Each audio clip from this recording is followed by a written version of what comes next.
Magandang araw po muli mga boss, mga sir. At maganda po ngayon ang araw natin. Medyo maliwalas, medyo mainit. At meron lang akong i-share sa inyo mga boss. Baka yung iba hindi pa masyadong familiar sa paggamit ng ganitong items. So gusto ko lang i-share ng kaunti dun sa mga hindi pa masyadong familiar dun sa ating mga ginagamit na control sa ating mga refrigeration. So yung iba naman na familiar na, medyo comment po kayo para ma-share natin yung ating nalalaman sa mga paggamit ng ganitong klase ng itong ori ng ating mga electrical controls ginagamit natin sa refrigeration. So yung iba i-share na lang po yung iba, at yung iba naman ay i-collection lang kung kayo po ay nagustuhan nyo po yung yung mumunting video natin ngayon. So ito lang po mga boss, mga sir. Kanina may nagpaklas po tayo ng isang contactor. So sa mga hindi pa masyadong familiar dito sa ganitong ori ng ng control, ito po. Ito pong nandito sa dulo dito. Ito po yung ating iwan tsaka ito. Ito po yung ating tinatawag na auxiliary supply. So ito namang tatlo na to. Yan po naman yung ating supply mismo. Depende dun sa power supply natin kung 220 or 440. Ito naka-design to sa 3-phase na naka-design sa 3-phase na power supply. Then pag ganito nakapalo, dapat ito hanggang sa dulo ay may continuity dapat.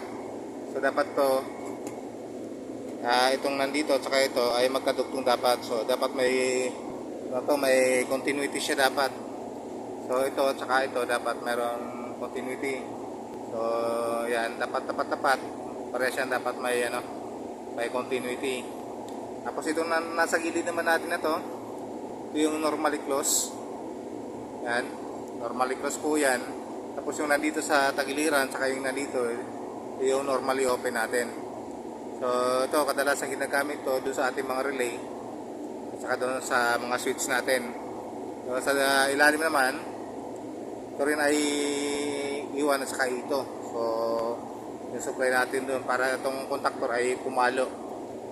So yan, so pag pumalo yung contactor natin, dapat ito may parehas to, may supply na tatlong butas na to, yung terminal na to. So kung ano yung papasok na supply dito sa taas, yun din dapat ang papasok na supply dito sa baba. So yan po yung kanyang yung kanyang function. So ito, meron din akong napaklas dito na isang overload. Ito kasi magkadugtong to mga boss. Yan, magkadugtong yan. So yan. So itong relay, itong overload natin, itong tatlong LED na to, dapat kadugtong din yan dito sa tatlo na to sa ilalim. Kung ano rin ang makukuha natin dito sa tatlong paa, dapat yun din ang makukuha natin dito sa ilalim na to. Yan, yung tatlo na yan. So supply din yan, magiging supply din yan. So ito naman yung kanyang protection, yung apat na to. Ito yung normally open, ito yung kanyang normally close. So tsaka ito yung kanyang reset ng kanyang pag nagtitrip, pag nakakasin siya ng sobra-sobra or init, so ititrip niya dito, ito yung reset. So yan, ito po yan. So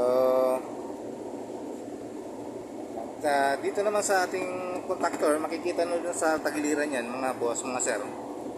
Yan, so yan, kikita nyo na po. So itong ating contactor nito ay naka-design sa 9 amperes lang. So kung ang supply mo ay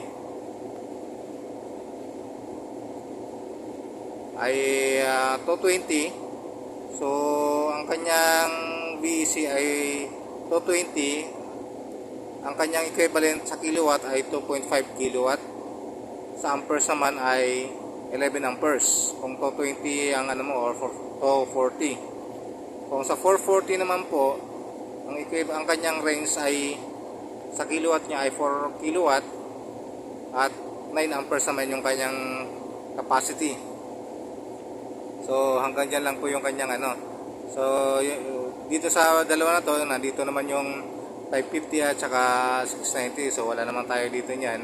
So ang ginagamit natin kadalasan ay 240 at saka 440. So ayan, makikita nyo dyan sa nameplate sa tagiliran yan kung ilang kilowatt at saka hanggang ilang amperes ang dapat na maximum capacity niya. Yan. Saka dito naman sa ano, kung gusto niyang horsepower, single phase na motor, ang horsepower niya ay 1 half or 1.5 sa single phase. Doon naman sa mga 3 phase na 240 hanggang 480, ang ano niya ay 3 horsepower hanggang 5 horsepower. So yan po yung kanyang ano, yung kanyang range dun sa kanyang nameplate. So lahat ng kailangan na information natin doon sa, especially doon sa mga nagkakabit ng motor, ayan, makikita po natin dito sa ano, sa pinaka nameplate ng ating contractor, kaya hindi tayo masyadong maliligaw kung ilang amperahe ba ang kailangan natin at ilang horsepower ba yung motor na kakabit natin. So yan, makikita natin dito sa ating ano, sa ating contactor. Yan. So yan po mga boss, mga sir, at nagbahagi lang ako ng aking ano, ginawang troubleshoot ngayon. So sa mga gustong tuloy-tuloy na subscribe lang po kayo at mag-follow din lang po kayo para sa tuloy-tuloy natin ang update.